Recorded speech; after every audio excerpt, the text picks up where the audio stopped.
Dito, pag nasa free range yung kambing, sila na may control kung magpapalilim sila o iinom sila ng tubig. Free range sila.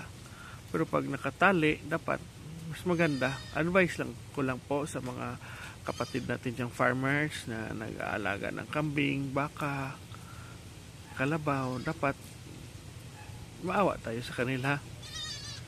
Dapat pag masyadong mainit, paliliman, palagay natin siya sa malilim na lugar, sa ilalim ng kahoy, ganyan. Dapat lang talaga. Ito mamaya 12 na natin pag 12 kasi hindi na, pahinga na to lahat sila guys, papahinga na to sila hanggang 1. Hintay naman yun sila ng kumpay mga 2:30. Pag naubos ito nila guys, yung kumpay, pag naubos nila ito, pahinga na yan sila. Doon na yan sila sa bahay-bahay na bunkhouse namin, magsastambay yung ano ko, nagsastambay. Ito na guys, yung sa Terra Grande Farm.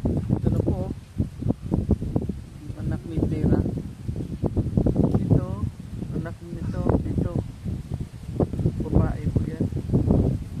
Anak yan ni, anak ito ni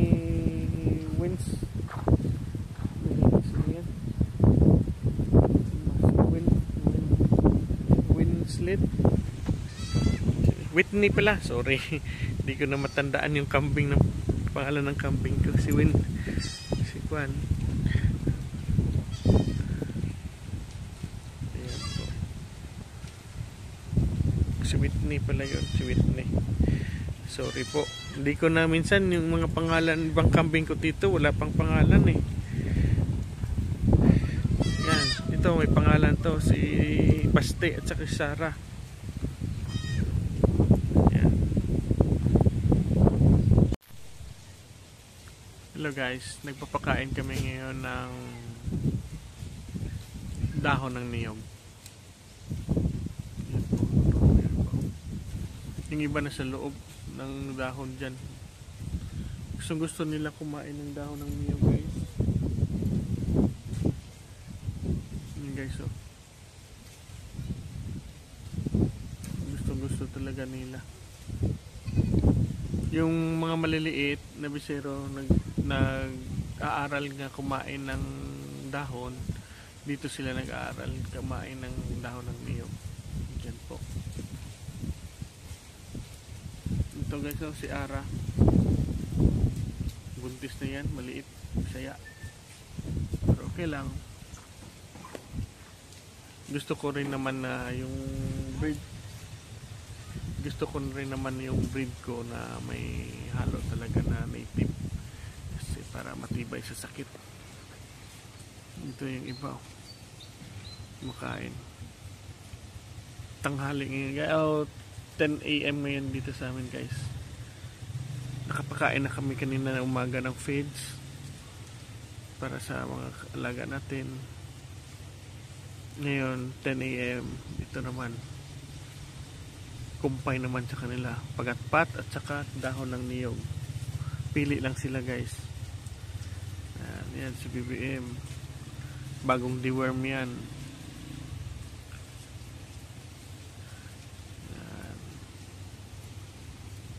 Bali next week mag-a-iron naman ako sa mga bisero ko, second dose ng iron sa mga bisero ko.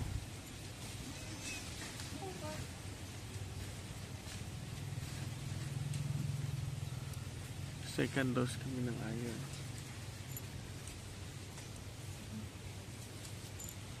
Yung si Blitz at saka si White Lion, na-deworm ko na rin to sila, at saka naka-inject na rin ako ng ADE sa kanila. Bali next week follow up na lang ako ng deworm sa kanila. Yan. Pero ito yung buntis si J-Lo, yung anak niya noon ng triplets, buntis na yan. Yung didi niya guys, oh. Mga 1 month na yan siya na buntis. Dito yung iba, oh, sa lilim. Alam niyo ba guys, yung kambing, ayaw din ng yung iba, sabi nila na okay lang nasa initan yung kambing. Pero yung kambing nagpapalilim din. Lalo na ngayon na dito sa amin, El Nino. Kaya sila, pagkatapos kumain, nagpapahinga yan sila sa malilim na lugar. Malamig, mahangin. Yan, tulad ng ganyan, oh. Yan sila sa gilid. Tapos na kumain, humihiga, dyan sila humihiga sa lilim na lugar. Dapat may shaded po yung kambing natin, hindi na naka-expose sa init. Kung yung kambing natin ay tinatali at saka nilalagay sa field, mga 10 o'clock, dapat kukunin na sila, painumin ng tubig at saka ilagay sa lilim. Mamaya naman mga 3 p.m. saka pwede naman sila ipalalabas, painumin muna naman ng tubig, tapos ilalabas sila. Pagkalabas nila, kain naman sila. Yan, yung dito sa akin, yung disclaimer lang po, hindi ako eksperto sa pag-aalaga, pero ganito po yung sa akin, pag yung style ko, pinapahinga ko talaga pag noon yung mga kambing sa malilim na lugar. Yung baka ko kasi nakatali, yun 10 o'clock pinapahinga na yan sila, lalabas naman sila yan 3 p.m. Ito na po guys, so time check, 12 noon tayo dito sa kambingan natin.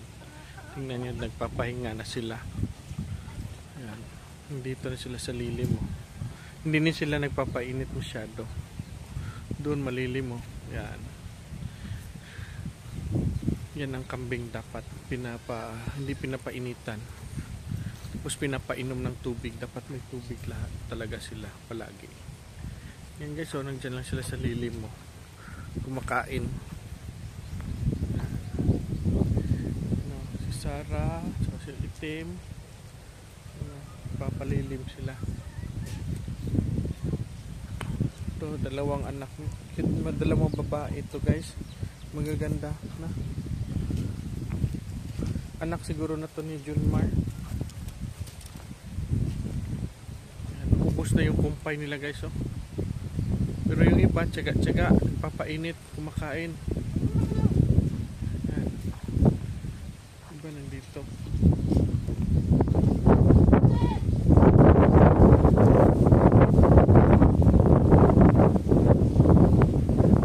Papainit, kumakain.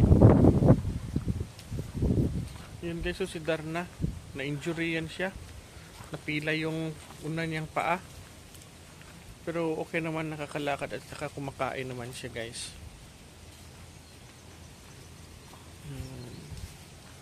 Ito, Junmar, oh, nasa lilim, oh. Ayan. Pero doon sila palagi, oh. Mayroon lilim na. Mainit na ngayon dito sa amin guys, El Nino. Tingnan nyo guys si Tera, oh, na-inject ka na namin ng DCM. Marami ng gatas. Yan. Tagal lang siya nagpapadede sa dalawa. Tsaka yung makita mo, yung dalawang bisiro niya, may laman na, hindi payat. Bali, i-follow up ko naman siya sa susunod. Saturday siguro. Pa-follow up ko naman si Tera ng DCM. Tingnan nyo. Kumakain na nga, oh. Nag-aaral na kumain. Yan.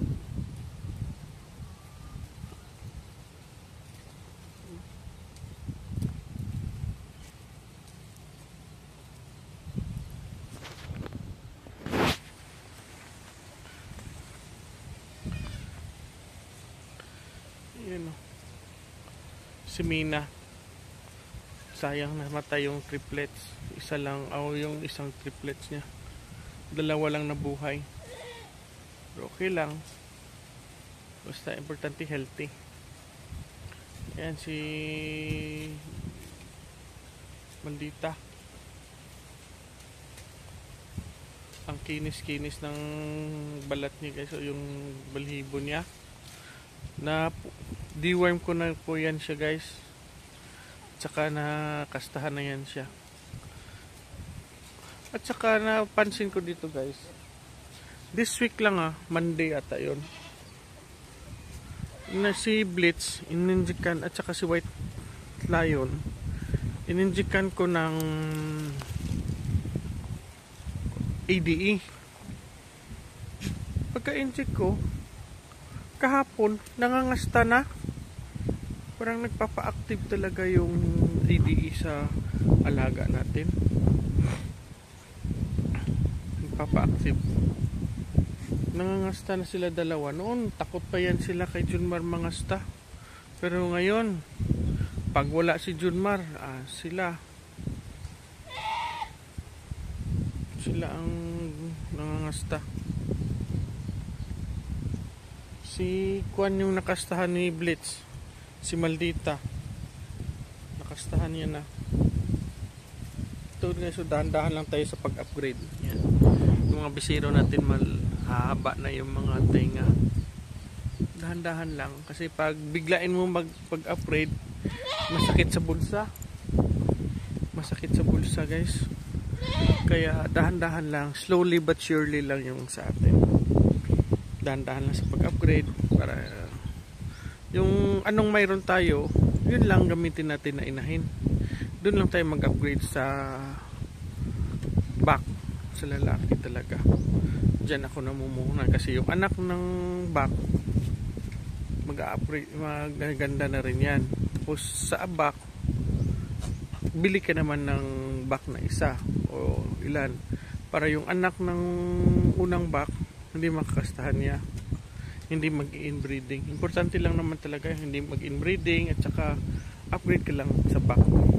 Ito si Junmar, balang araw baka ibebenta ko ito magpapalit naman ako ng back dito na bower, yung red bower gusto ko. Maghahanap ako ng magandang lahi dito sa amin. Balak ko red bower, i-crosses ko naman sila kasi ito mga bisiro, ito Anglo to sila Anglo Nubian. Pagkatapos nakakuha na sila sa Anglo bower naman balang araw. Ito si Digong, hindi pa yan maganda masyado upgraded lang yan. Yung gusto ko yung parang F4, F3, F4 na bower. Ayaw ko rin, hindi ko rin gusto na walang native. Gusto ko may native lang. Kasi yung dito sa akin, yung gusto ko, yung hindi masyado mahal. Yung ma-afford ba? Yung ng pangmasa. Kasi pag masyadong full blood, hindi ka makakabenta ng mahal Yung makabenta rin ako yung para sa pang-ihaw, yung pangkatay. Yun ang target ko Hindi ko target yung pang breeding, hindi.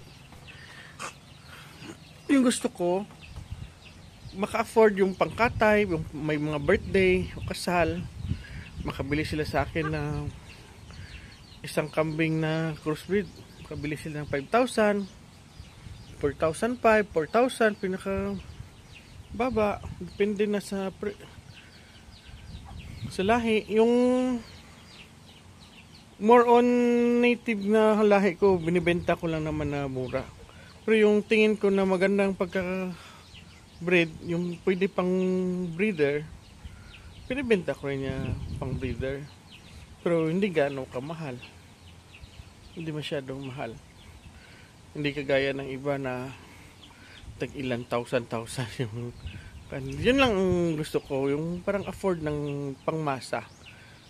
Yung sa akin target pang meat type lang. Tapos kung may mag-upgrade pwede sila kukuha din, kasi may quality din yung mga ibang bisero natin. Selection dito, nagsiselect kasi ako ng mga backling ng magaganda. Hindi ko ni kinaka-straight.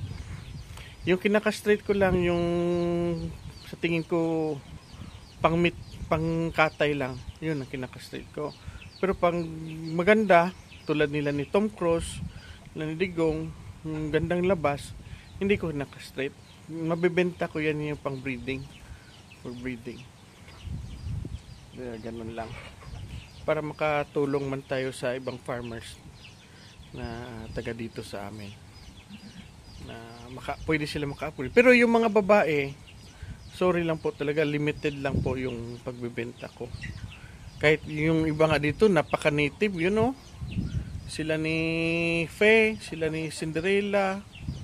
Napaka-native yan, ang liliit bro, hindi ko binibenta kasi kulang pa ako ng babae.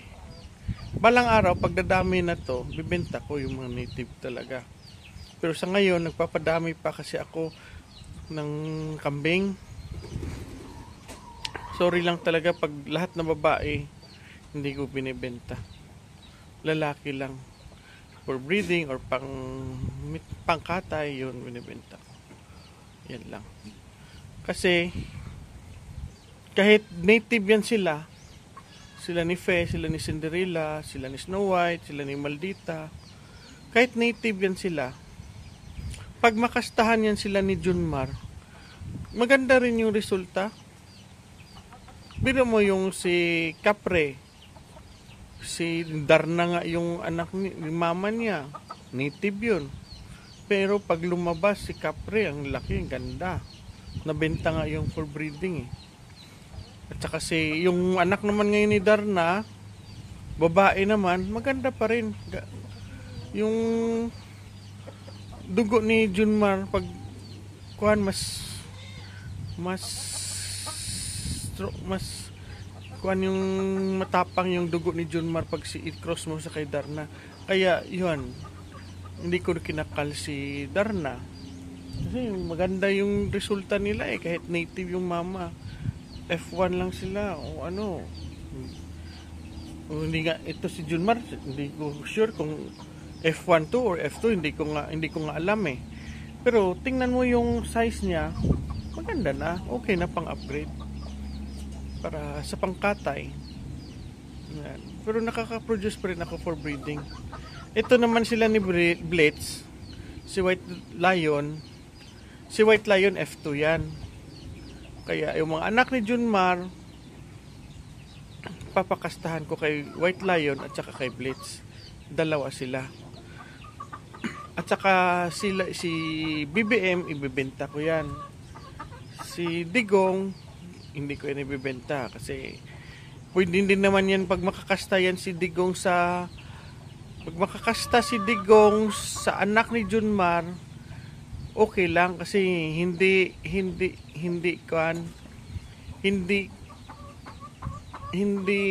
papa ni Digong si Junmar. Iba yung papa ni Digong, Bower po talaga yun. Parang pure breed yun na Bower. Tsaka yung si Sarah, parang lagay natin F1 or F1 yan lang yan siya o F2 na Bower. Okay na. Pwede na makakasta dito. Pero yung hanap ko talaga, yung gusto ko, yung Red Bower. Excited nga ako sa order ni Sir Jigger Villacorta. May shoutout po, sir. Excited po ako sa Red Bower mo, sir, na dadating. Gusto ko makita sa susunod sa vlog mo. Nag-aabang ako sa vlog mo na dadating yung Red Bower mo. Kasi yun ang gusto ko rin, yung Red Bower. Pero yung base ko muna dito, Anglo, para pag manganak sila,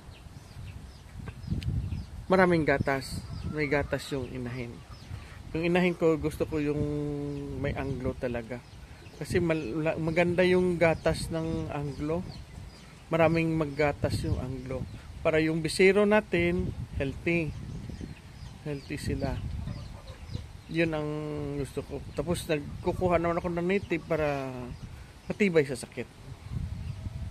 Yan. Tapos sa presyo, noon pag simula ako, native lang talaga ito eh. Namuhunan ako kay Junmar, bili ko 10K. 10K lang yan bili ko noon. Tapos may lalaki ako dito, bininta ko. Ayun na, doon na nagsimula na pagganda ng mga paghaba ng mga tenga ng mga bisero ko dito. Dahil kay Junmar. Malaking pasasalamat ko dyan kay Junmar. At saka maganda si Junmar, mabait. Mabait sa amin, hindi nanunungay. sa anak ko, hindi nanunungay. Mahilig kasi yung anak ko ng mga kambing. Hindi nanunungay. Napakabait. Kaya nga, parang gusto ko ibenta, parang hindi eh. Nagdadalawang isip pa ako, pero hindi pa ako makadecide. Pero sa tingin ko, ibibenta ko at saka bibili ako ng red bower. Yun naman. Yung mga anak naman nila ni Blitz balang araw, anak naman nila ni Blitz at saka ni White Lion, nila ni Digong, crossbreed ko naman sa red bower. Para yung tataba naman, yung malapad yung lawas, yung katawan. Kasi karakteristik po ng bower is malaman. Yung Anglo is matangkad at saka mahaba. At saka yung inahin maraming gatas. Yan lang ang habol ko sa Anglo. Yung habol ko sa bower is malaman, pang meat type talaga. Pero natatakot ako pag ewan ko lang kung disclaimer lang ha sa mga mga eksperto diyan. Ako sa observation ko, yung bower matatapang yung bower. Pero hindi ko sinasabi na lahat matatapang. Pero karamihan nakita ko sa mga vlogs, matatapang yung mga bower, nanunungay. Kaya sige lang, challenge ko yan nga, hindi manunungay dito sa amin. Kulang lang yan sa haplos ng pagmamahal. Yung bower na ganun. Si Tanggol nga, everyday ko hinahawakan eh. Para hindi tatapang masanay sa tao. Si Tanggol. Tsaka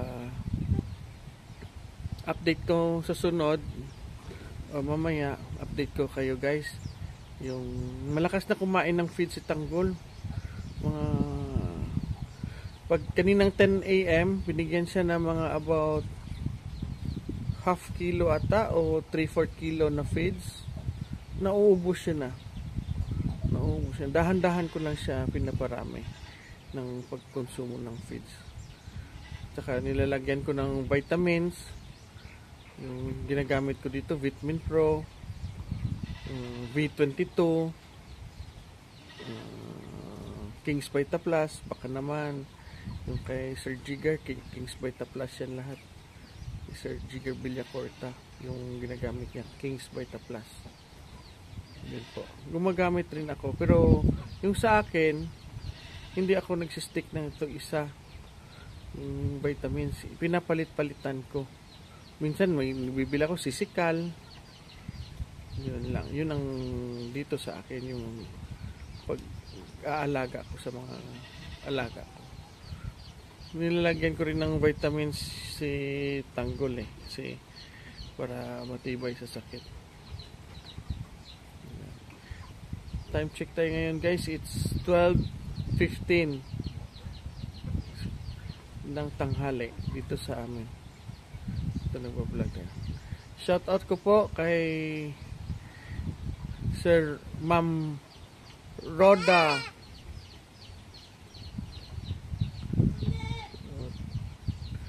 kay Maya. Shout out po ako dyan sa inyo sa Mississippi, kayo ni Ralph. Shout out po Sir Ralph dyan po sa Mississippi, kaya saka kay Maya sa Mississippi, USA po. Thanks for watching guys. Bye bye.